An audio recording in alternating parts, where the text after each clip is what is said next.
Dhe tani të argëtohemi pak.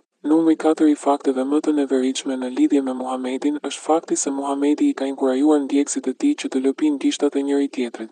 Islami është e vetmja fe nga ato që unë jam në dieni që promovon lëpirjen e gishtave. Tek hadithet e Buhariut, në hadithin me numër 5456 lexojmë: Ibn Abasi tregon se pejgamberi ka thënë: kur të hani, mos i fshini duart pa i lëpir vet ose pa u lëpir dikush tjetër. Tek hadithet e Muslimit, në hadithin me numër 5294 lexojmë: është transmetuar se Ibn Abasi ka thënë: i dërguari i Allahut tha: kur dikush nga ju han ndonjë ushqim, mos e lejoni që ai të fshijë duart e tij derisa ai t'i ketë lëpir ose t'ia ketë lëpir dikush tjetër. Përse dëshironte Muhamedi që ndjekësit e tij të lëpinin gishtat e tyre dhe të lëpinin gishtat e njëri tjetrit, ai na e heq kureshtjen për këtë pyetje në hadithet e Muslimit, në hadithin me numër 5300 ku dhe lexojmë: është transmetuar nga Xhabir se profeti kënaqej duke lëpir gishtat e dikujt dhe duke fshirë pjatën, dhe ai tha: ju nuk e dini se në cilën pjesë gjendet bekimi.